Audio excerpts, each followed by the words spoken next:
tas ya untuk penelitian eksperimental. Sudah sering saya sampaikan pada pertemuan-pertemuan sebelumnya, jadi penelitian eksperimen ini adalah penelitian yang para ahli sering menyebutnya sebagai penelitian yang levelnya paling tinggi dalam penelitian kuantitatif ya. Jadi dalam penelitian kuantitatif itu sedikit kita mereview sedikit. Ada penelitian yang sifatnya hanya deskriptif ya, mendeskripsikan fenomena. Di penelitian kualitatif juga ada yang sifatnya hanya mendeskripsikan. Bedanya apa? Kalau di kualitatif mendeskripsikannya itu dalam bentuk kata-kata ya. Kalau dalam kuantitatif mendeskripsikannya biasanya dalam bentuk frekuensi, jumlah, kemudian prosentase. Misalnya penelitian tentang bagaimana prokrastinasi akademik mahasiswa Untak Surabaya, nanti laporannya itu sebatas yang prokrastinasinya sangat rendah sebanyak sekian orang, kemudian berapa persen dari keseluruhan populasi. Nah, itu penelitian eksperimental ya. Nah, penelitian deskriptif ya. Kemudian naik lagi levelnya, ada penelitian korelasional atau penelitian komparatif ya, penelitian korelasional dan penelitian komparatif. Kalau penelitian korelasional itu tujuannya melihat apakah ada hubungan antara variabel X dengan variabel Y yang diteliti ya. Misal hubungan antara regulasi emosi dengan prokrastinasi akademik. Berarti kita sedang melakukan penelitian korelasional yang bertujuan melihat apakah regulasi emosi itu memiliki korelasi dengan prokrastinasi akademik. Nah, korelasi ada kalanya searah, ada kalanya tidak searah. Kalau searah, itu berarti ketika X naik, Y-nya naik. Kalau X-nya skornya turun, Y-nya skornya turun. Itu namanya korelasinya searah. Biasa disebut dengan korelasi positif namanya. Jadi positif di sini bukan berarti baik. Positif di sini berarti hubungan variabel X dengan variabel Y itu searah atau tidak. Nah, ada korelasi yang negatif nanti ya. Negatif itu yang tidak searah. X-nya naik, Y-nya turun. Kalau skor X-nya turun, skor Y-nya akan naik.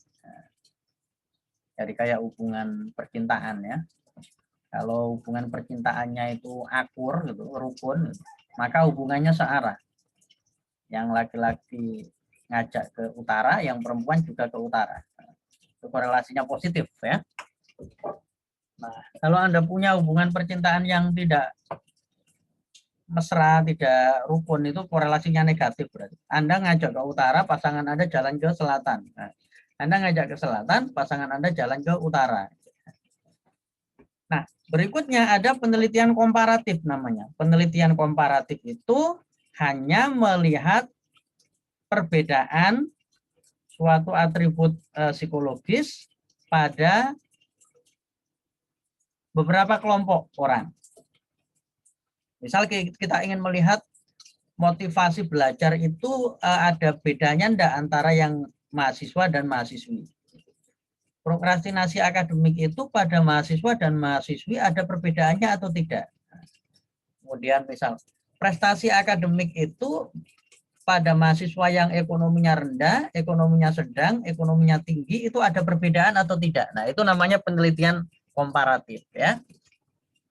Sudah pernah kita bahas pada pertemuan sebelumnya. Kalau korelasional biasanya variabel X dan variabel Y itu adalah variabel yang aktif atau saya nyebutnya variabel psikologis. Kalau penelitian komparatif, variabel X-nya biasanya variabel tidak aktif atau variabel atributif. Yang sifatnya itu hanya atribut seperti jenis kelamin, tingkat sosial ekonomi, tingkat pendidikan, gitu ya, bukan variabel psikologis. Nah, Pada pertemuan kali ini kita akan membahas tentang penelitian eksperimental. Penelitian yang levelnya paling tinggi dalam penelitian kuantitatif. Karena levelnya paling tinggi, maka penelitian eksperimental ini tidak boleh tiba-tiba dilaksanakan kalau belum ada bangunan teoritik yang kuat, ya, yang berkaitan dengan hubungan variabel. Nanti akan kita bahas selanjutnya. Oke, saya lanjut dulu. Nah, ciri utama dari penelitian eksperimen itu adalah adanya pemberian treatment, ya. Ini ya, jadi adanya pemberian treatment. Ini ciri utama.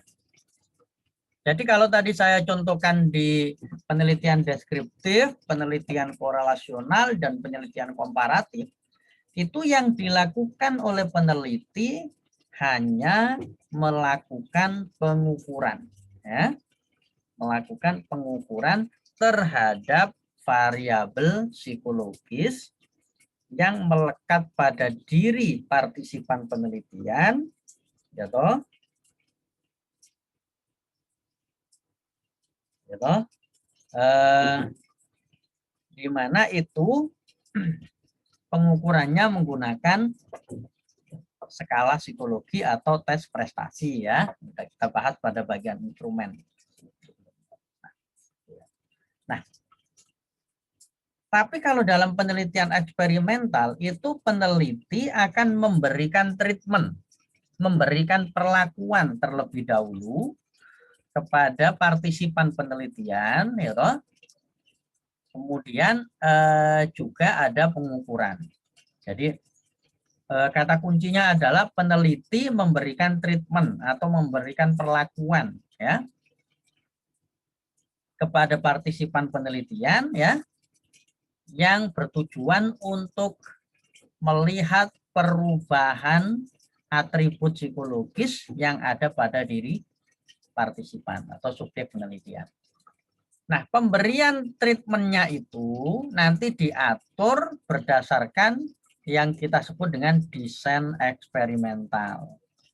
Jadi ibaratnya gini, ketika kita mau memberikan perlakuan, cara pemberian perlakuannya itu seperti apa, itu yang nanti diatur dalam desain eksperimental namanya, ya.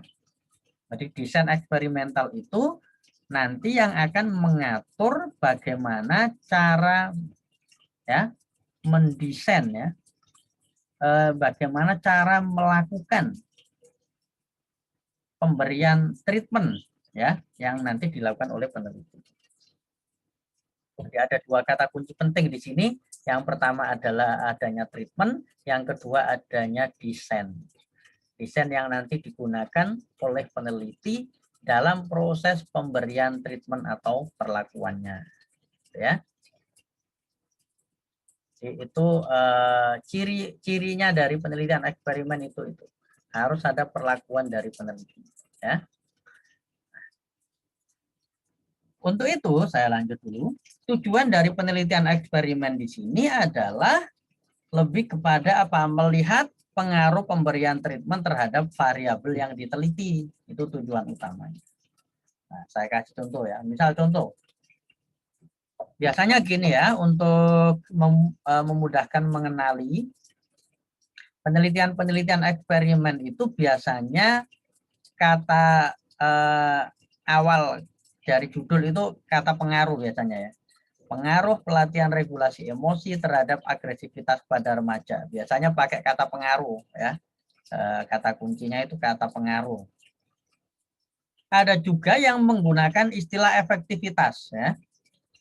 Nah, yang perlu dicermati kalau pengaruh itu biasanya digandengkan dengan terhadap, ya, kata sambungnya di sini. Pengaruh pelatihan regulasi emosi terhadap agresivitas pada remaja. Agresivitas pada remaja ini variabel Y-nya, ya, yang diteliti, ya. Kemudian pelatihan regulasi emosi ini adalah variabel X-nya atau variabel treatment-nya, ya, perlakuan yang diberikan. Nah, efektivitas pelatihan. Nah, kalau pakai kata efektivitas itu biasanya di sini untuk menurunkan atau meningkatkan ya kalimat kata sambungnya. Misalnya efektivitas pelatihan regulasi emosi untuk menurunkan agresivitas pada remaja. Nah, karena ini untuk menurunkan. Nah, bisa saja misalnya nanti pelatihan resiliensi untuk meningkatkan apa misalnya kemampuan dalam menghadapi permasalahan. Nah, jadi bisa menggunakan kata meningkatkan atau menurunkan disesuaikan pada apa? Efek pelatihan yang diberikan nanti itu efeknya terhadap variabel yang diteliti apa? Nah, efek regulasi emosi ini, efek pelatihan regulasi emosi ini terhadap agresivitas remaja itu efeknya apa? Gitu kan? Efeknya menurunkan atau meningkatkan. Nah, karena menurut teori efeknya menurunkan, maka di sini kita menggunakan istilah menurunkan. Jadi penelitian eksperimen itu tujuan utamanya adalah ingin melihat treatment atau perlakuan yang kita berikan kepada partisipan itu nantinya memiliki pengaruh yang signifikan atau tidak terhadap variabel yang kita teliti ya. Terhadap variabel yang kita teliti. Itu ya. Jadi itu tujuan dari penelitian eksperimen adalah itu ya. Nah, masing-masing penelitian memiliki tujuan yang berbeda. Kalau tadi penelitian deskriptif tujuannya hanya mendeskripsikan kan gitu ya. Kalau penelitian korelasional tujuannya melihat hubungan antar variabel. Kalau penelitian komparatif tadi tujuannya melihat perbedaan ya kan. Nah, kalau penelitian eksperimen tujuannya melihat pengaruh dari treatment yang diberikan terhadap variabel yang diteliti. Oke. Saya lanjutkan ini dulu, kemudian setelah ini mungkin silakan nanti kalau ada pertanyaan. Nah, yang berikutnya, apa saja syarat dari penelitian eksperimen? Ya, syarat kita sebelum melakukan penelitian eksperimen itu ada beberapa syarat yang harus dipenuhi. Syarat pertama adalah penelitian eksperimen ini baru bisa dilakukan jika sudah ada penelitian korelasional atau dalam artian ada model teori yang kuat dalam hal apa? Menjelaskan hubungan keterkaitan antara variabel-variabel apa saja yang menurut hasil penelitian korelasional itu diketahui mempengaruhi dari variabel Y. Jadi pemberian treatment yang nanti kita lakukan, pemberian treatment yang akan kita lakukan itu tidak boleh asal-asalan, maksudnya begitu ya.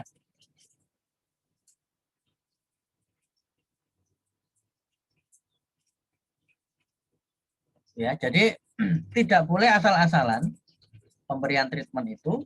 Pemberian treatment, penentuan treatment apa yang akan diberikan harus didasarkan pada teori yang kuat atau hasil penelitian sebelumnya yang kuat. Nah,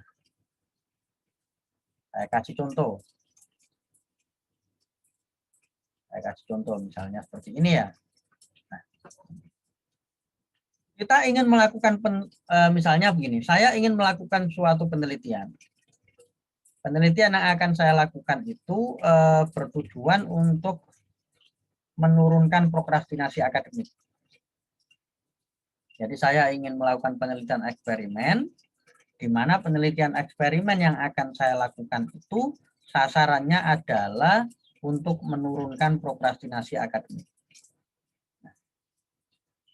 Sebelum saya menentukan treatment apa yang akan saya gunakan, ya, treatment apa yang akan saya gunakan untuk menurunkan prokrastinasi akademik, maka yang harus saya lakukan sebagai seorang peneliti adalah melakukan review literatur terlebih dahulu, membaca jurnal-jurnal penelitian yang sudah ada sebelumnya, untuk mengetahui menurut hasil penelitian yang sudah ada itu kira-kira variabel apa saja yang memiliki pengaruh kuat terhadap prokrastinasi akademik. Itu yang harus saya lakukan. Nah, setelah saya riset, literatur review, membaca literatur-literatur yang ada, misalnya, ternyata diketahui ada 4 variabel yang sangat kuat mempengaruhi prokrastinasi akademik. Ada variabel regulasi emosi. Jadi kalau regulasi emosinya itu tinggi, menurut penelitian, prokrastinasinya akan rendah. Jadi kalau ini tinggi, prokrastinasinya akan rendah. Kemudian menurut penelitian, efikasi diri seseorang, keyakinan terhadap kemampuan, itu jika tinggi, maka prokrastinasi akademik juga akan rendah. Kemudian menurut penelitian yang lain, motivasi belajar itu jika motivasinya tinggi, prokrastinasinya akan rendah. Yang berikutnya, penelitian menunjukkan jika manajemen waktu seorang itu baik, maka prokrastinasinya akan rendah. Nah, berdasar dari hasil penelitian sebelumnya inilah, saya akan menentukan, memilih salah satu dari ini yang sudah terbukti ya. Memilih dari salah satu dari 4 ini, ya, ini memilih dari salah satu dari ini yang sudah terbukti menurut hasil penelitian sebelumnya, menurut teori yang ada itu mempengaruhi prokrastinasi akademik. Nah, misalnya saya memilih regulasi emosi. Misalnya saya fokus ke regulasi emosi. Apa langkah selanjutnya yang saya lakukan? Langkah selanjutnya yang saya lakukan adalah mempelajari, mencari informasi, ya, menurut studi-studi yang sudah ada, cara meningkatkan regulasi emosi itu bisa dilakukan dengan cara apa? Nah, kita harus tahu juga itu. Menurut penelitian-penelitian yang sudah ada atau menurut teori yang ada, meningkatkan regulasi emosi itu bisa dilakukan dengan cara apa? Dengan cara apa? Nah, katakan misalnya nih contoh gampangnya. Ternyata menurut literatur yang ada, meningkatkan regulasi emosi itu bisa dilakukan melalui pelatihan regulasi emosi. Nah, maka saya bisa membuat judul pengaruh pelatihan regulasi emosi untuk terhadap prokrastinasi akademik. Seperti itu. Kalau pakai kalimat efektivitas ya berarti tadi efektivitas pelatihan regulasi emosi untuk menurunkan prokrastinasi akademik. Jadi yang perlu diingat adalah dalam penelitian eksperimen, treatment itu diberikan untuk memanipulasi variabel X, ya, bukan variabel Y. Jadi treatment diberikan untuk memanipulasi variabel X-nya ini yang dimanipulasi, bukan variabel Y ya. Jadi yang dimanipulasi adalah variabel X yang diketahui mempengaruhi prokrastinasi akademik. Nah, ketika kita bisa melakukan manipulasi, melakukan perubahan, kita merubah variabel X-nya ini, maka nanti diharapkan akan terjadi perubahan pada variabel Y yang akan kita teliti. Nah, itu ya. Itu prinsip dari pemberian treatment, menentukan treatment. Jadi kita tidak boleh asal-asalan langsung menentukan cara tertentu yang tidak didasari oleh teori. Gitu ya. Jadi semua treatment yang kita berikan harus didasari teori ya. Oke, tuh. Baik. Nah, kita kembali sini lagi. Berikutnya, peneliti dapat menentukan cara sengaja kapan dan di mana ia akan melakukan penelitian. Artinya apa? Artinya ketika kita melakukan penelitian eksperimen itu kita benar-benar harus memastikan bahwa penelitian itu bisa kita laksanakan. Misalnya, oh oke, saya akan melakukan itu di sekolah. Nanti ditempatkan di ruang-ruang kelas untuk kegiatan eksperimentalnya. Kemudian penelitian harus bisa direplikasi. Direplikasi itu artinya gini, nanti desain penelitian eksperimen yang kita lakukan, desain penelitian eksperimen yang kita buat, itu harus bisa ditiru oleh orang lain. Maksudnya begini, ketika orang lain melakukan pemberian treatment berdasarkan prosedur yang sudah pernah Anda buat, itu orang bisa melakukan dengan baik. Misalnya tadi pelatihan regulasi emosi untuk menurunkan prokrastinasi akademik. Orang lain itu bisa dengan mudah untuk menerapkan, menggunakan gitu ya, pelatihan yang Anda maksudkan itu untuk tujuan yang sama. Kemudian syarat berikutnya, peneliti harus dapat memanipulasi atau mengubah variabel yang diteliti. Artinya apa? Variabel yang akan kita kasih treatment itu harus benar-benar variabel yang memang bisa diubah. Ya. Jadi Anda tidak bisa misalnya membuat judul penelitian eksperimen, misalnya judulnya pengaruh jenis kelamin terhadap prokrastinasi akademik. Kalau jenis kelaminnya itu laki-laki, biasanya prokrastinasi akademiknya itu cenderung tinggi. Sehingga bagaimana caranya dikasih treatment untuk mengganti jenis kelamin dari laki-laki menjadi perempuan supaya prokrastinasi akademiknya turun. Nah, itu tidak boleh. Karena jenis kelamin itu bukan variabel yang bisa dimanipulasi. Itu adalah bawaan ya, pemberian Tuhan yang tidak bisa dimanipulasi. Maksudnya begitu. Artinya variabel yang akan kita ubah itu harus memang variabel psikologis ya, karena variabel psikologis itu prinsipnya selalu bisa berubah-ubah ya, sehingga bisa diberikan treatment, bisa ditingkatkan atau bisa diturunkan ya. Yang berikutnya disebut penelitian eksperimen itu diperlukan kelompok kontrol atau kelompok pembanding. Jadi misal saya ingin menguji apakah pelatihan regulasi emosi itu bisa menurunkan prokrastinasi akademik. Maka saya harus membagi peserta menjadi dua kelompok. Satu nanti disebut sebagai kelompok eksperimen, yaitu kelompok yang akan diberikan treatment, diberikan pelatihan. Yang kedua disebut kelompok kontrol, yaitu kelompok yang tidak diberikan pelatihan.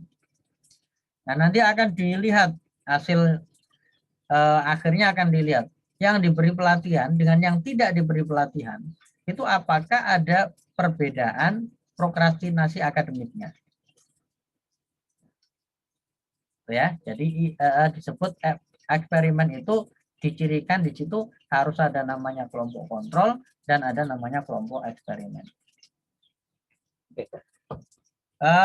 Kira-kira itu ya untuk pemahaman singkat mengenai penelitian eksperimen. Nah, setelah ini kita akan membahas apa saja sih jenis-jenis desain penelitian eksperimen. Tadi kan di awal saya sampaikan bahwa dalam penelitian eksperimen itu nanti diatur bagaimana cara pemberian treatmentnya. Nah, gitu kan? Bagaimana cara pemberian treatmentnya. Nah, cara pemberian treatmentnya itu disebut dengan istilah desain penelitian eksperimental. Oke, sampai di sini saya persilakan dulu kalau ada pertanyaan. Sebelum nanti kita lanjutkan untuk yang desain penelitian eksperimental.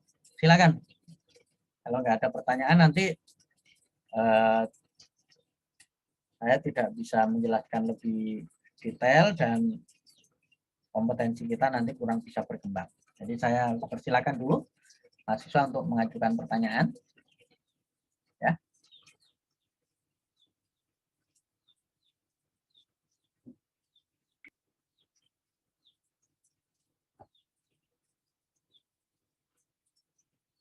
Ayo, silakan.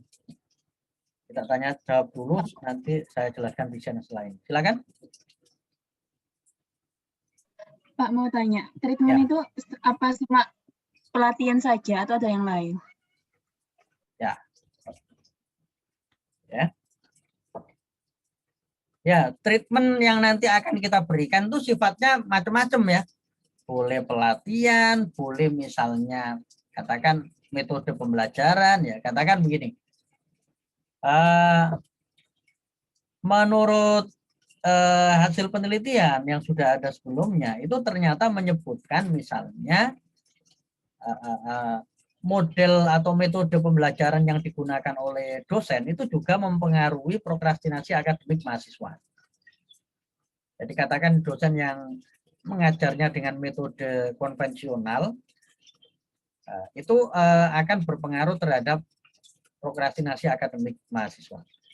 Maka treatmentnya itu bisa berupa metode pembelajaran tertentu. Karena tadi kan metode pembelajaran mempengaruhi prokrastinasi akademik.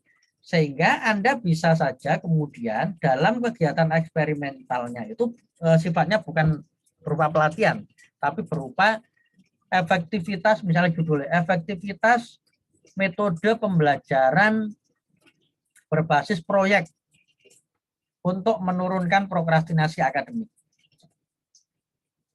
Jadi nanti gambaran simpelnya misalnya dibagi dua kelompok kan. Ada kelompok eksperimen dan ada kelompok kontrol. Mereka yang ada di kelompok eksperimen itu akan diberi metode pembelajaran berbasis proyek selama misalnya 1 bulan. Kemudian mereka yang berada di kelompok kontrol itu tetap diberikan metode pembelajaran yang konvensional, yang lama, yang biasa dipakai oleh dosen. Selama 1 bulan. Nah, nanti setelah 1 bulan itu akan dilihat perbedaan prokrastinasi akademiknya pada dua kelompok tersebut. Apakah yang diberi metode pembelajaran berbasis proyek itu prokrastinasinya akan lebih rendah dibandingkan dengan yang tidak diberikan metode pembelajaran berbasis proyek. Kira-kira begitu ya, Mbak Devi ya tadi yang tanya. Ya Pak. Jadi treatment tidak harus dalam bentuk pelatihan. Bisa juga dalam bentuk misalnya tadi contohnya tadi ya program pembelajaran atau bisa model-model perlakuan yang lain. Asalkan itu tadi ya secara teori ada teori yang mendukung bahwa treatment yang kita berikan itu nanti bisa merubah ya, bisa merubah variabel yang akan kita teliti ya. Bisa merubah itu ya. Dan dipastikan bahwa variabel X-nya itu bisa kita manipulasi. Misalnya tadi yang dipermasalahkan adalah metode pembelajaran. Nah, metode pembelajaran itu kan bisa dimanipulasi, ya kan? Bisa diubah-ubah maksudnya. Mau kita pakai metode pembelajaran model apa itu kan bisa diubah. Nah, itu yang disebut variabel X yang bisa dimanipulasi. Ya, silakan yang lain ada pertanyaan?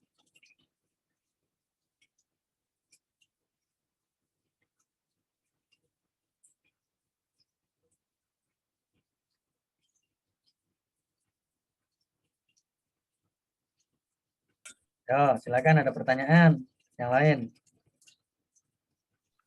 Pak, saya mau tanya, Pak. Ya, silakan. Penelitian eksperimen itu harus lanjutan dari penelitian korelasional atau boleh dari penelitian komparatif juga, Pak? Oke ya. Ya. Jadi tadi penelitian eksperimental itu prinsipnya harus dilakukan berdasar pada model teori yang kuat. Nah, biasanya model teori itu banyak kita temukan pada penelitian-penelitian yang sifatnya memang penelitian korelasional ya. Karena penelitian korelasional itu kan melihat hubungan antar variabel. Sehingga kita akan mengetahui variabel X apa yang mempengaruhi variabel Y. Ya, variabel X apa yang mempengaruhi variabel Y. Nah, itulah kemudian yang bisa kita jadikan sebagai dasar. Karena kalau penelitian komparatif kan lebih melihat perbedaan variabel Y yang ada pada partisipan dibandingkan berdasar kelompok. Nah, penelitian komparatif tidak meneliti variabel-variabel X apa yang mempengaruhi variabel Y. Sehingga yang lebih tepat dijadikan sebagai dasar untuk menentukan penelitian treatment untuk penelitian eksperimen memang adalah penelitian yang sifatnya penelitian korelasional seperti itu ya. Tapi itu tidak harus Anda yang melakukan penelitian korelasionalnya. Jadi maksudnya tidak harus Anda melakukan penelitian eksperimen dulu, baru kemudian Anda tidak harus Anda melakukan penelitian korelasional dulu, kemudian Anda baru boleh melakukan penelitian eksperimen. Nah, yang melakukan penelitian korelasional itu boleh orang lain, boleh ahli-ahli lain. Nah, Anda berdasarkan pada penelitian yang sudah dilakukan oleh ahli-ahli sebelumnya itu, kemudian Anda melakukan penelitian yang sifatnya penelitian eksperimental, gitu ya. Oke, ada lagi pertanyaan?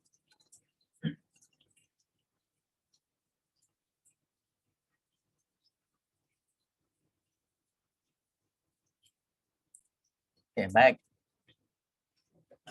Saya lanjutkan dulu kalau belum ada pertanyaan. Nah, sekarang kita akan masuk ke desain. Desain ini menjadi hal yang paling penting juga dalam penelitian eksperimen ya. Karena ketika nanti Anda melakukan penelitian eksperimen yang akan dilihat oleh orang lain, oleh pembaca, itu adalah desain apa yang Anda gunakan. Ya. Desain apa sih dalam penelitian Anda itu yang Anda gunakan itu menjadi penting. Karena apa? Karena tadi di awal saya sampaikan, penelitian eksperimen yang Anda lakukan itu nanti harus bisa dilakukan oleh orang lain. Artinya ketika orang lain ingin melakukan, itu dia sangat mungkin melakukan hal yang sama dengan yang Anda lakukan. Nah, itu terkait dengan desain penelitian eksperimen yang kita gunakan. Nah, desain dalam penelitian eksperimen itu dibagi menjadi 3 ya. Ada namanya desain pra-eksperimental. Pra-eksperimen itu maksudnya penelitian ini ada treatment tetapi belum memenuhi syarat eksperimen. Belum memenuhi syarat untuk disebut sebagai penelitian eksperimen. Sehingga kita menyebutnya istilahnya adalah desain pre-eksperimental atau pra-eksperimen. Itu desain yang levelnya paling rendah ya. Yang paling rendah levelnya pra-eksperimen. Kemudian yang kedua, desain yang level kedua itu disebut eksperimental semu atau quasi eksperimen, istilah lainnya ya. Eksperimental semu atau quasi eksperimen. Nah, kemudian desain berikutnya, desain yang paling bagus ya, yang paling bagus, yang levelnya paling tinggi itu disebut dengan istilah eksperimen murni atau true experiment. Ya, jadi kalau yang dua ini sudah memenuhi syarat untuk disebut sebagai penelitian eksperimen ya. Hanya yang paling bagus itu adalah yang ini, yang true experiment. Jadi nanti kalau Anda ingin melakukan penelitian eksperimen dan Anda ingin eksperimen Anda itu eksperimen yang luar biasa gitu ya, yang luar biasa, maka Anda pilihlah desain yang true eksperimen ini ya, desain true eksperimen. Sehingga kelebihan dari desain true eksperimen itu adalah pada generalisasi hasil penelitiannya. Jadi ketika Anda menggunakan desain eksperimen murni, true eksperimen, itu hasil penelitian yang Anda lakukan nanti, ya, nilai generalisasinya, kemungkinan untuk diterapkan pada orang lain dalam skala besar, itu lebih memungkinkan dan lebih baik dibandingkan desain eksperimen semu atau quasi eksperimen, apalagi jika dibandingkan dengan pre-eksperimen. Jadi usahakan nanti kita menggunakan desain yang true eksperimen. Kalau tidak memungkinkan, baru kita menggunakan quasi eksperimen. Ya. Nah, sekarang kita akan membahas untuk macam-macam desain di ini ya. Bentuk-bentuk desainnya nanti seperti apa. Kita bahas dari yang pre-eksperimental terlebih dahulu. Kita bahas dari yang pre-eksperimental terlebih dahulu ya. Desain penelitian pre-eksperimen.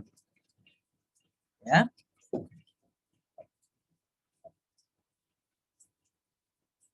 Jadi penelitian pre-eksperimen ini ada beberapa desain.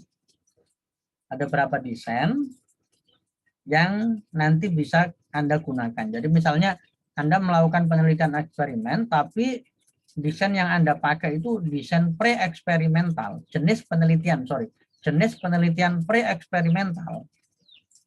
Jadi ada 3 jenis ya, jenis penelitian pre-eksperimental. Maka Anda bisa menggunakan salah satu dari 3 desain ini. Ada disebut one shot case study, ada one group pretest post-test, ada statistic group comparison. Nah, begini. Nama desain ini setiap ahli itu kadang-kadang menggunakan istilah yang berbeda untuk nyebut desainnya itu ya. Misalnya kalau di artikel yang saya bagikan pada Anda untuk dibaca, di materi yang saya bagikan pada Anda untuk dibaca sebelumnya, the one shot case study ini misalnya ahli lain menyebutnya tidak dengan istilah the one shot case study. Ya, tapi misalnya bisa menyebut dengan eksperimen kasus tunggal. Gitu ya. Ada yang menyebutnya seperti itu, ada yang menyebutnya misalnya desain single subject, desain single subject. Gitu. Nah, itu istilah-istilah yang mungkin berbeda, tapi yang ingin saya tekankan pada Anda adalah jangan terpaku pada istilah yang digunakan, tapi pahami pola desainnya, sehingga nanti ketika ada perubahan nama yang Anda baca di buku-buku yang lain, ada perubahan nama, itu Anda tetap bisa mengenali yang dimaksud oleh ahli itu desain yang seperti apa. Jadi beda pengistilahan tapi maksudnya sama gitu loh, misalnya gitu ya. Nah, saya kasih contoh nih, ini contoh saya ambil dari materinya Prof. Hari ya, yang kebetulan bagus sekali, PPT dan contoh-contohnya, jadi saya rasa itu bisa saya sampaikan ke mahasiswa supaya lebih besar manfaatnya. Pengaruh metode pembelajaran baru terhadap prestasi belajar mahasiswa. Ini berarti yang mau kita tingkatkan apa nih? Dalam eksperimen kita ini yang mau kita tingkatkan apa?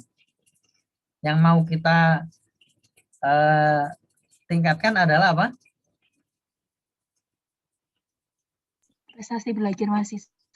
Prestasi belajar mahasiswa ya.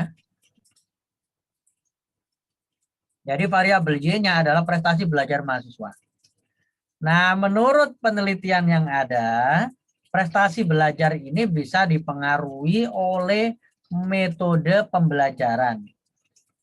Oke, sehingga di sini kita melakukan eksperimen dengan judul pengaruh metode pembelajaran baru. Metode pembelajaran baru ini maksudnya metode pembelajaran tertentu lah ya. Dalam contoh ini dibuat istilah seperti itu. Misalnya metode pembelajaran berbasis teacher center learning atau metode pembelajaran apa. Berarti treatment yang akan kita berikan di sini apa? Treatment yang akan kita berikan adalah metode Pembelajaran baru. Pembelajaran yang baru ini ya. Ini adalah treatmentnya. Jadi kita akan memberikan treatment dalam bentuk metode pembelajaran baru, oke? supaya metode pembelajarannya ini bisa lebih menarik. Nah, ketika metode pembelajarannya lebih menarik, diharapkan bisa meningkatkan prestasi belajar mahasiswa. Itu ya. Nah, kalau misalnya kita menggunakan desain one shot case study, itu bagaimana sih gitu ya? Desain one shot case study itu berarti yang dieksperimen, yang diteliti itu hanya satu orang atau 2 orang atau mungkin 3 orang, 1 sampai 3 orang. Tapi one shot case study biasanya sebenarnya merujuk pada 1 orang, kasus tunggal 1 orang. Jadi yang Anda ingin lihat perubahan prestasinya di sini itu hanya 1 orang. Coba dilihat di sini, di sebelah sini. Ini ada mahasiswa. Jadi 1 mahasiswa saja, 1 mahasiswa ini, oke, 1 mahasiswa ini diberi metode pembelajaran baru, oke. Jadi 1 mahasiswa ini diberi metode pembelajaran baru selama 1 bulan katakan misalnya, atau selama 1 semester. Kemudian di akhir semester Anda lihat prestasi belajar mahasiswa itu meningkat atau turun. Jadi yang diteliti tapi hanya 1 orang. Ya, mirip-mirip penelitian kualitatif ini. Yang diteliti hanya 1 orang. 1 orang itu dikasih metode pembelajaran baru. Oke. Setelah 1 bulan, 2 bulan, atau 1 semester mendapat metode pembelajaran baru itu, dilihat apakah prestasi belajarnya meningkat atau menurun. Itu yang disebut dengan the one shot case study. Jadi 1 orang dikasih perlakuan, kemudian Anda akan mengamati selama dikasih perlakuan itu. Cara belajarnya menjadi seperti apa, lebih bersemangat atau tidak, lebih berkonsentrasi atau tidak. Lalu di akhir program, Anda akan melihat prestasi belajarnya meningkat atau menurun atau tetap. Itu namanya one shot case study. Nah, desain ini itu analisisnya nanti sifatnya deskriptif karena hanya 1 orang. Jadi tidak pakai statistik ya. Tapi analisisnya itu deskriptif. Jadi kita diceritakan ketika mendapatkan metode pembelajaran baru itu yang kita observasi bagaimana cara belajarnya si mahasiswa tersebut. Apakah dia tampak bersemangat, tampak termotivasi, tampak lebih aktif bertanya misalnya. Kemudian kita juga bisa wawancara ke yang bersangkutan. Bagaimana respon-responnya dengan metode pembelajaran baru itu. Itu kita laporkan secara deskriptif, kayak penelitian kualitatif gitu. Tapi bedanya kalau kualitatif nggak ada treatment yang diberikan. Kalau desain one shot case study, ini ada treatment yang diberikan ya. Ada treatment yang diberikan. Oke. Ada treatment yang diberikan, kemudian kita nanti akan melihat apakah ada perubahan atau tidak, dan itu dijelaskan secara deskriptif. Nah, jika desain yang eksperimen yang Anda gunakan itu desain yang seperti itu tadi, maka itu diistilahkan dengan istilah desain eksperimentalnya one shot case study, ya, atau dalam istilah lain disebut desain single subjek. Seperti itu. Oke, sampai di sini ada pertanyaan? Kalau bingung silakan ditanya kan ya, sebelum nanti kita masuk ke desain yang lain.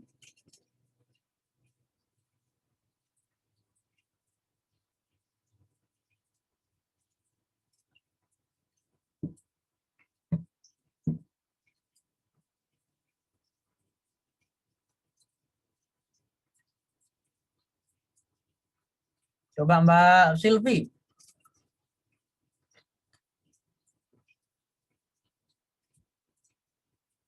Halo Mbak Silvi. Iya, Pak. Ya, Mbak Silvi, bagaimana pemahaman Anda dengan desain yang pertama ini? Bisa dipahami?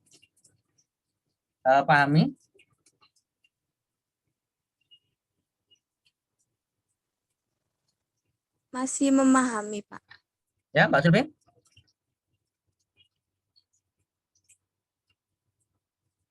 Mana Mbak Silvi? Masih memahami, Pak. Oh, notar. Coba Mbak Ristia, Mbak Ristia.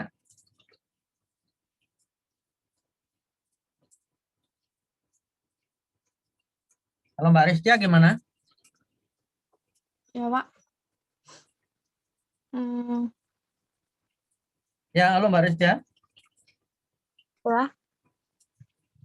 Sinyalnya tadi nggak kedengeran, Pak.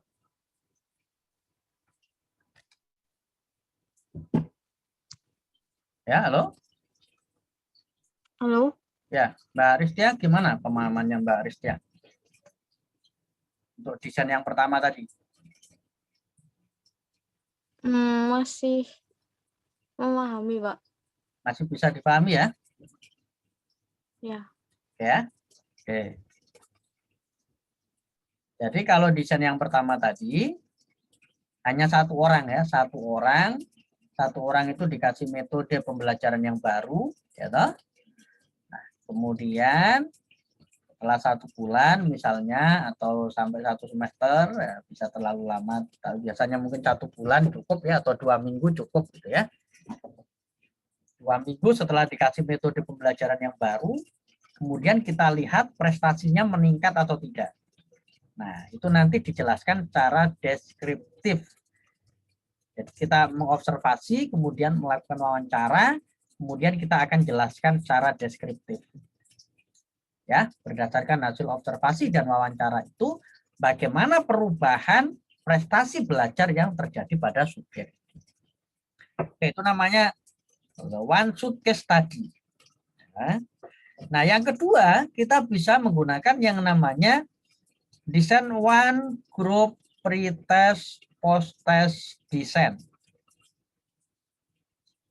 Oke, yang ingin saya jelaskan di sini itu yang dimaksudkan kelompok eksperimen ya. Jadi dalam desain one shot case study itu hanya ada satu kelompok, dalam hal ini satu orang ya. Satu orang, yaitu orang yang diberi perlakuan, diberi treatment. Tidak ada namanya kelompok kontrol. Nanti kalau kontrol diistilahkan dengan C ya. Nah, kalau ini one group pre-test post-test design. One group pre-test post-test design. Maksudnya gimana? Maksudnya gini. Kalau one shot case tadi kan hanya satu orang yang diteliti. Kalau ini satu kelompok, bukan satu orang tapi satu kelompok. Jadi ada satu kelompok orang. Misalnya satu kelompok itu isinya 20 mahasiswa. Nah, ini yang disebut eksperimen ini ya. Ini adalah pretest, kondisi kelompok eksperimen pada saat pretest ya. Kemudian aksen ini adalah kondisi kelompok eksperimen pada saat post-test. Oke. Diistilahkan dengan aksen, maksudnya ini dan ini adalah orang yang sama. Jadi ada satu kelompok orang, itu gampangnya. Satu kelompok orang ini dilakukan pretest terlebih dahulu. Jadi ada istilah one group pretest. One group pretest. Berarti ada satu kelompok orang, jadi satu kelompok itu isinya 20 mahasiswa gitu. Biasanya nggak boleh terlalu banyak ya, 20 orang, 40 orang cukup. 20 orang itu cukup. 20 orang ini dikasih pretest. Pretest itu artinya dikasih pengukuran. Pengukuran bisa dalam bentuk tes, dalam bentuk skala psikologi. Karena ini tes prestasi belajar judulnya, berarti satu kelompok orang ini dikasih tes prestasi belajar. Katakan misalnya tes prestasi belajar matematika, katakan. Jadi 20 orang ini, saya ulang lagi, 20 orang ini dikasih tes prestasi belajar matematika. Kemudian kita akan lihat nilainya. Berapa nilai yang diperoleh setiap orang ya dari 20 siswa tersebut. Setelah kita kasih pengukuran menggunakan tes prestasi belajar matematika, kita kasih treatment. Itu cara bacanya begitu. T plus itu treatment ya. T plus berarti ada treatment. Jadi ini diukur pakai tes prestasi belajar matematika. Kemudian dikasih treatment. Treatmentnya apa? Treatmentnya metode pembelajaran dengan metode yang baru selama 2 minggu misalnya, ya. Selama 2 minggu. Nah, setelah 2 minggu mendapatkan metode pembelajaran yang baru tadi, 20 orang tersebut dikasih post test namanya. Dikasih post test. Nah, di sini post test. Post test itu berarti soal yang sudah diberikan sebelumnya diberikan lagi. Jadi pretest dan post test itu soalnya harus sama ya. Jadi pretest dan post test soalnya harus sama. Nah, ini nanti analisisnya sudah pakai statistik kalau yang ini. Analisisnya pakai statistik, biasanya ini pakai uji T ya. Untuk melihat perbedaan skor sebelum dikasih treatment dengan skor setelah dikasih treatment itu ada perbedaan pasti. Tapi perbedaannya signifikan atau tidak? Nah, secara statistik begitu. Perbedaannya signifikan atau tidak? Kalau perbedaannya signifikan berarti perlakuan atau treatment yang diberikan itu memiliki pengaruh yang bagus. Tapi kalau perbedaannya tidak signifikan berarti treatment yang diberikan tidak memiliki pengaruh yang bagus. Nah, itu desain kedua. Kalau kita menggunakan pre-eksperimen ya. Jadi ada satu kelompok orang dikasih pretest, dikasih tes, kemudian dikasih treatment, setelah dikasih treatment dikasih tes lagi. Nah, hasil tes pertama dan tes kedua itu dibandingkan. Itu namanya desain one group pretest post test design. Oke. Nah, sekarang yang contoh yang berikutnya. Ini disebut the statistic group comparison. Jadi, kalau kita lihat di sini ada 2 kelompok di sini. Ada kelompok eksperimen, kemudian ada kelompok kontrol. Oke, ada kelompok eksperimen, ada kelompok kontrol. Oke. Yang ingin saya tanyakan, apa bedanya desain yang ini dengan desain sebelumnya? Selain di sini ada kelompok eksperimen dan kelompok kontrol, perbedaan berikut yang lainnya apa? Ayo.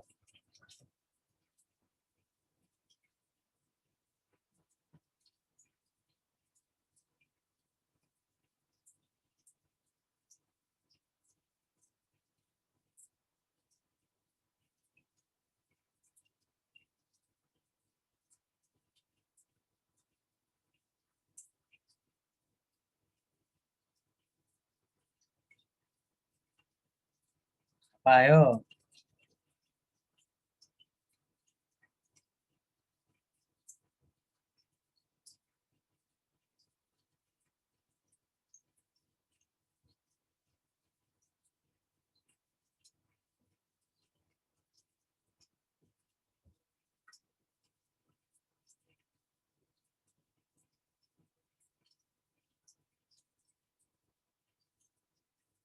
Ayo, apa bedanya?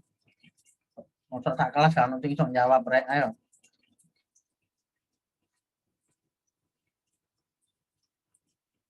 Selain perbedaannya pada apa tadi? Ada kelompok kontrol dan kelompok eksperimen. Perbedaan lainnya apa dibandingkan dengan desain sebelumnya?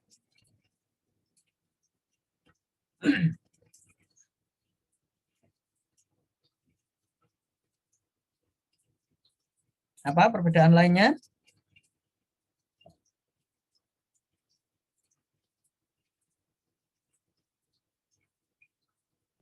Ada kontrol dan subjeknya random.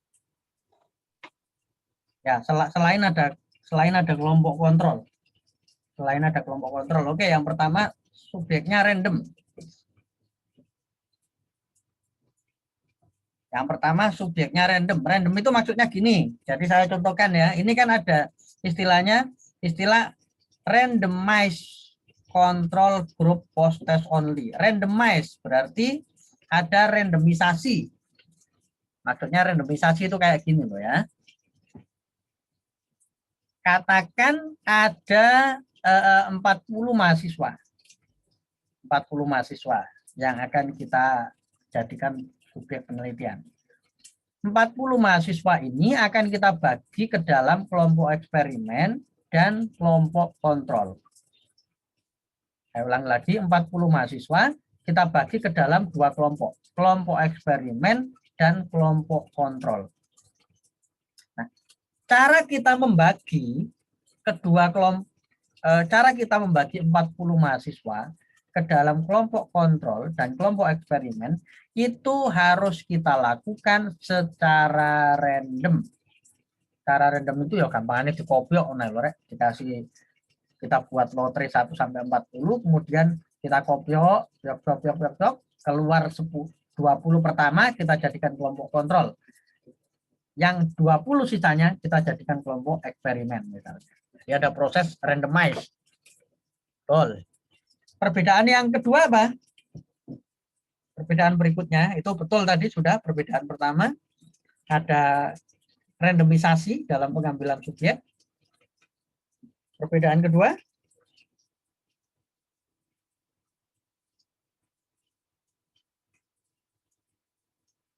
ayo perbedaan kedua ayo.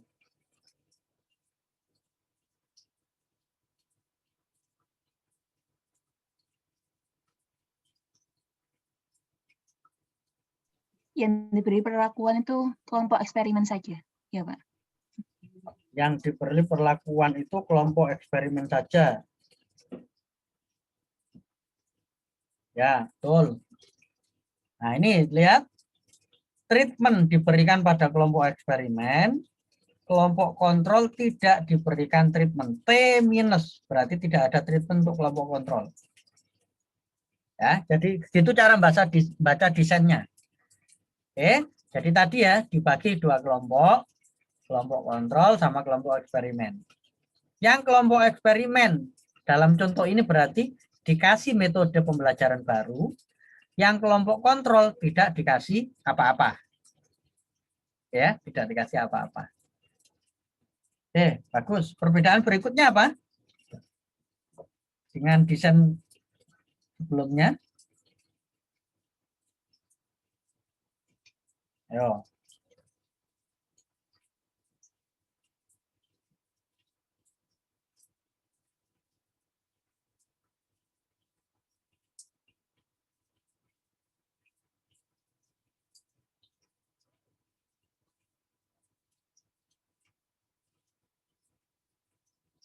Ayo apa?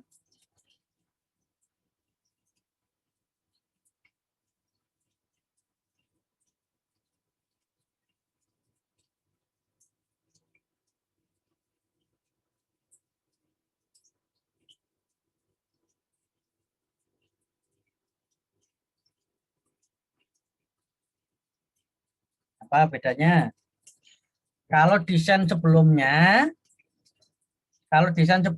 itu kalau desain yang ini, yang sebelumnya ini, ya, desain yang sebelumnya ini sebelum dikasih treatment ada pretest atau tidak? Sebelum dikasih treatment ada pretest atau tidak tadi? Ada. Ada. Diukur dulu, lalu dikasih treatment, lalu diukur lagi. Gitu ya. Nah, kalau ini sebelum dikasih treatment diukur apa tidak?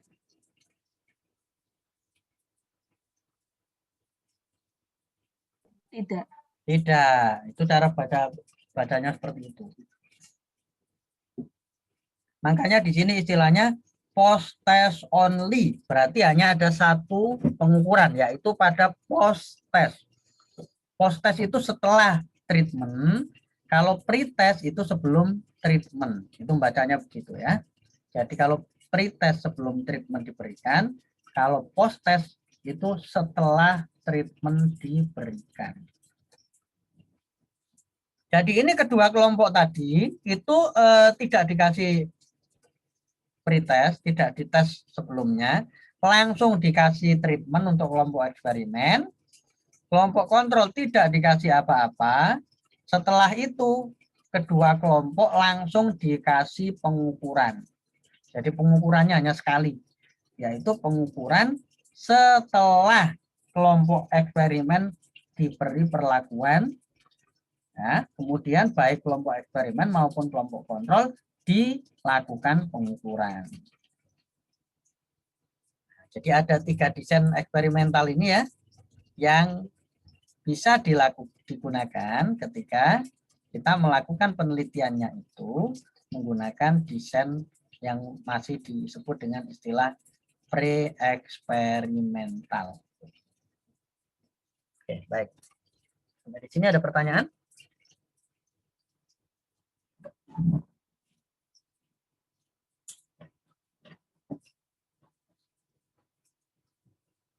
Ya, memang butuh nanti Anda harus mendengarkan berulang-ulang ya penjelasan saya ini untuk benar-benar nanti kita memahami desain eksperimen.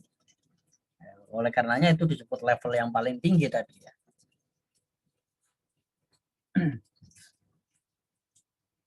Nah, untuk eksperimental semu itu juga ada beberapa desain. Ada beberapa desain di sini. Ya, ada beberapa desain, tapi mungkin saya akan jelaskan satu desain saja supaya tidak bingung ya. Yang sering digunakan oleh mahasiswa S1. Nanti yang lain bisa dipelajari lebih lanjut. Saya akan jelaskan yang satu saja, yaitu yang desain ini ya. Ini yang sering digunakan, artinya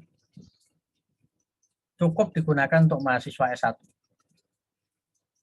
Nah, desainnya disebut non-randomized, yang diperhatikan non-randomized control group pretest post-test design. Yang pertama ada istilah non-randomized. Ya. Jadi sebelumnya ingin saya sampaikan dulu. Penelitian eksperimen semu dan eksperimen murni itu sebenarnya memiliki kesamaan ya, memiliki kesamaan. Apa saja kesamaannya? Penelitian eksperimen semu dan penelitian eksperimen murni memiliki kesamaan. Kesamaannya adalah satu, harus ada kelompok kontrol dan kelompok eksperimen. Ya kan? 2, ada perlakuan. Ya. Kemudian 3, ada pemberian tes lebih dari 1 kali. Ada pemberian tes lebih dari 1 kali. Berarti pretest dan post-test.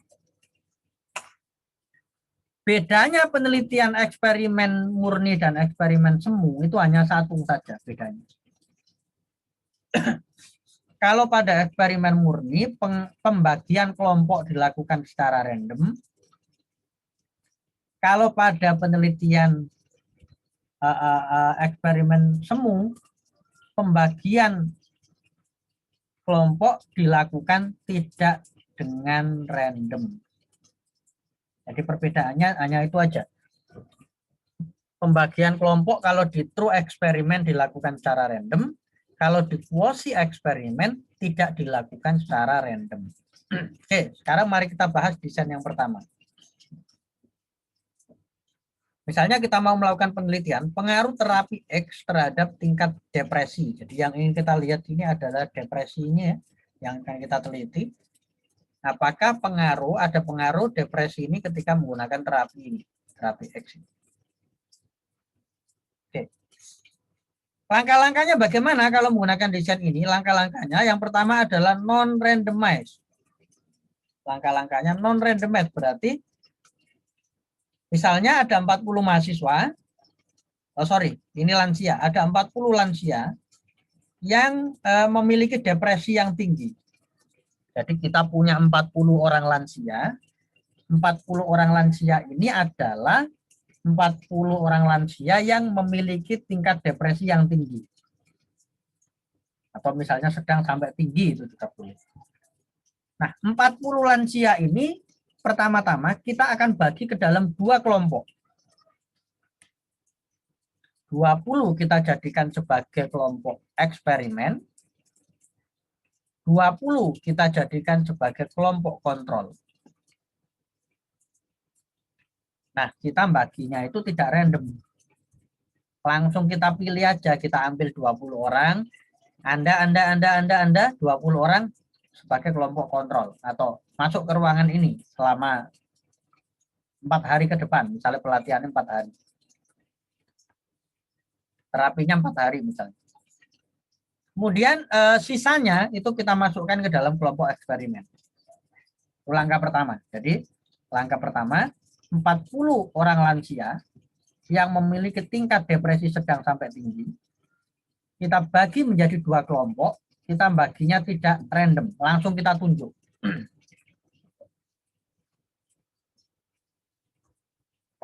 Oke. Langkah berikutnya apa yang kita lakukan? Perhatikan, pretest. Kita akan lakukan pretest, berarti pada kedua kelompok ini, kelompok eksperimen dan kelompok kontrol, kita berikan pengukuran terlebih dahulu, kita sebut pretest tadi, menggunakan skala tingkat depresi sebelum diberikan treatment. Ingat ya, kalau disebut pretest berarti pengukuran sebelum treatment. Ya. Setelah kedua kelompok kita ukur tingkat depresinya, langkah berikutnya kelompok eksperimen dikasih terapi X tadi. Kelompok kontrol tidak dikasih apa-apa. Nah, ini dikasih terapi misalnya 4 hari gitu ya. Nah, bagaimana Pak kita menentukan berapa hari itu pelatihannya? 4 hari, 5 hari, 1 minggu? Biasanya kita bisa mencari rujukan penelitian-penelitian sebelumnya yang bertujuan untuk menurunkan depresi itu membutuhkan waktu berapa lama. Artinya untuk melihat penurunan depresi itu apakah sudah bisa dilihat di 4 hari itu. Kalau misal sudah bisa, maka menetapkan 4 hari itu sebagai waktu intervensi itu diperbolehkan. Nah, setelah kelompok eksperimen dikasih perlakuan, kelompok kontrol tidak dikasih apa-apa, kedua kelompok diukur kembali, namanya post test. Kelompok eksperimen diukur, kelompok kontrol diukur. Diukur pakai apa? Diukur pakai skala depresi yang sama yang sebelumnya sudah diberikan pada saat pretest. Nah, setelah itu hasil ya. Setelah itu perubahan ya, perubahan skor kelompok eksperimen dan kelompok kontrol. Perubahan antara apa? Antara sebelum dikasih treatment dan sesudah itu. Perubahannya itu dibandingkan. Apakah perubahannya signifikan atau tidak antara kedua kelompok tersebut. Itu yang disebut dengan istilah non-randomized control group pretest post-test design. Saya akan contohkan gambaran ilustrasinya supaya tidak bingung.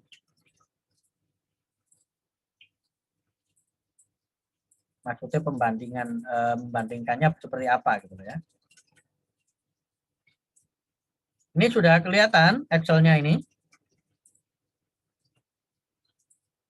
Sudah, Pak. Sudah, oke. Nah, misalnya ini tadi kan ada skor, ini kelompok kontrol ya, kan kelompok eksperimen. Kemudian di sini nanti kelompok kontrol. Nah, kelompok eksperimen ada kelompok kontrol. Ini skor pretestnya. Skor pretest ya. Jadi sebelum dikasih perlakuan, tadi kan kita ukur skor depresinya. Misalnya depresinya itu 60, 65, 56, 56, 76, 70. 2, 3, 4, 5, 6. Nah, 5 aja lah, ini kan contoh, nggak usah banyak-banyak. Kemudian kelompok kontrol. Kelompok kontrol juga sama. Ada skor pretest, skor depresinya ini tadi. Skor depresi sebelum dikasih treatment. Sebelum eksperimen, ya. Karena kelompok kontrol kan tidak dikasih apa-apa. Ini skor post-testnya. Post-test berarti setelah, ya, setelah dikasih, setelah eksperimen dilakukan. Ini misalnya jadi 50, 54, 45, 40, 35, misalnya.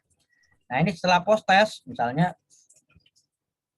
65, 67, 67, 77, 65. Jadi pretest, post-test. Kemudian ini adalah selisih, ya. Selisih dari apa? Post-test dengan pretest. Biasanya kita sama dengan skor post-test dikurangi skor pretest.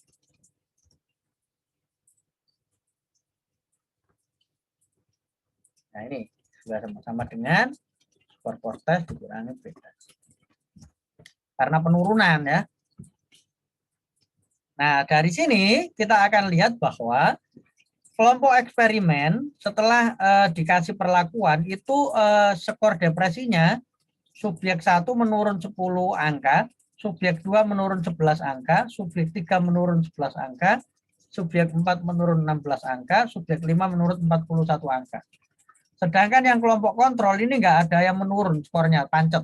Tetap skor depresinya tetap tidak menurun.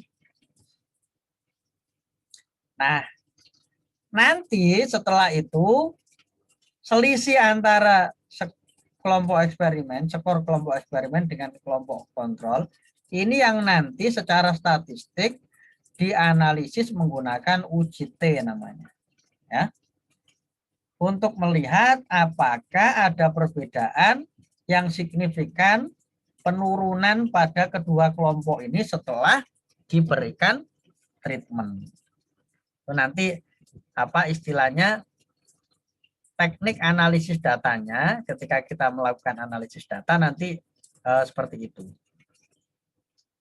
gambarannya, ya. Oke, baik. Oke, sampai di sini ada pertanyaan untuk desain ini non randomized control group pretest post-test design, ya. Itu eksperimen semu yang nanti bisa dijadikan sebagai desain dalam melakukan penelitian eksperimen. Ya.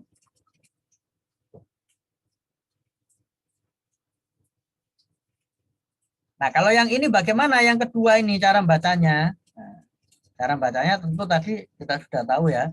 Kalau ini ada E semua berarti untuk desain time series design namanya. Time series design. Ini di sini ada kelompok kontrol atau tidak? Kalau di time series design itu ada berapa kelompok di sini?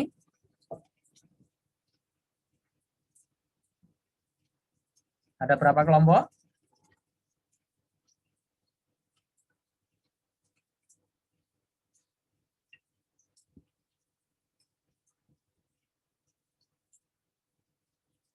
Ada berapa kelompok, teman-teman? 1. 1, betul. Hanya ada 1 kelompok, yaitu disebut kelompok eksperimen. Nah, ini gambarannya begini gambarannya. Gambarannya seperti ini kalau ini, ya. Misal ada 20 orang lansia tadi, 20 orang lansia yang memiliki depresi tinggi. 20 orang lansia punya depresi tinggi. 20 orang itu kita jadikan 1 kelompok.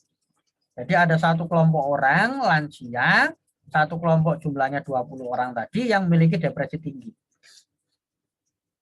Kita kasih pretest. Kita kasih pretest pakai skala tingkat depresi. Kita pengen lihat skornya berapa. 1 minggu kemudian kita kasih pretest lagi. Ya, tidak dikasih apa-apa, dibiarkan. 1 minggu kemudian dikasih pretest lagi. 1 minggu kemudian dikasih pretest lagi. Jadi nggak dikasih apa-apa, tapi langsung dikasih pretest lagi. Dikasih pretest, dibiarkan 1 minggu dikasih pretest lagi. Dibiarkan 1 minggu dikasih pretest lagi. Itu yang disebut time series descent. Ya. Setelah itu dikasih perlakuan. Nah, dikasih pelatihan. Sorry, dikasih terapi. Kalau dalam contoh ini, dikasih terapi X selama 1 minggu misalnya. Setelah dikasih terapi X selama 1 minggu, dikasih pengukuran lagi. Menggunakan alat ukur yang sama ya. Tingkat depresi lansia.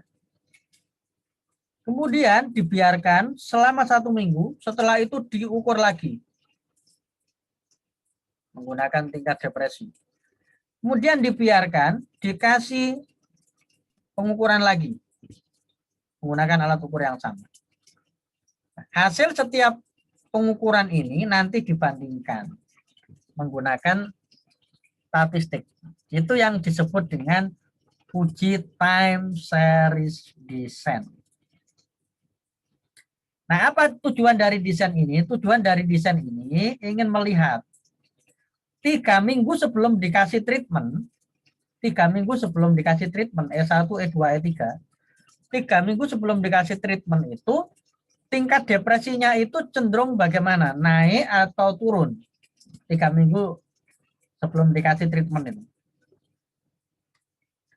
Nah, setelah dikasih treatment, 3 minggu kemudian itu trennya E4, E5, E6. Itu trennya turun terus atau trennya itu naik. Nah, jadi ini ngelihat trennya. Kalau di sini trennya itu naik atau turun misalnya. Kalau di sini trennya naik, kemudian di sini trennya turun terus setelah dikasih pelatihan.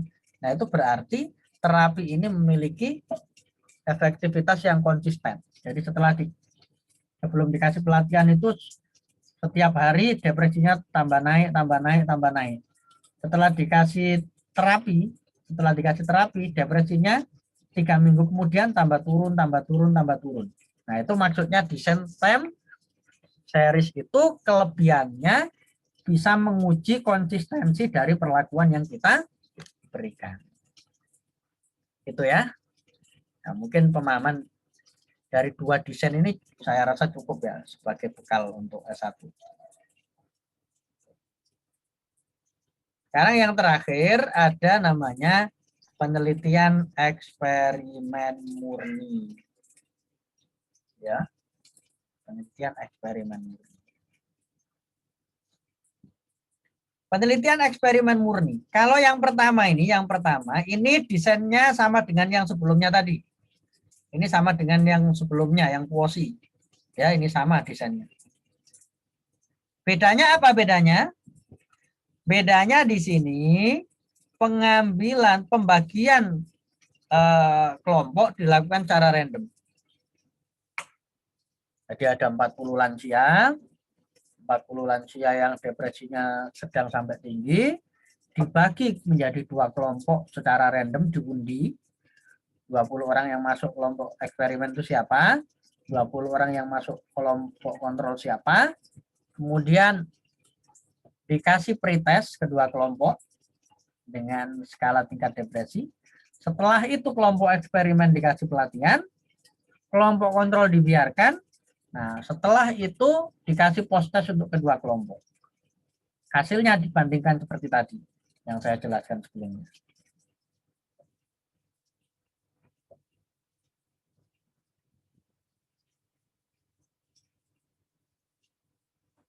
Ya, saya rasa ini cukup. Kalau yang bawah ini mungkin masih terlalu rumit, jadi tidak perlu saya jelaskan.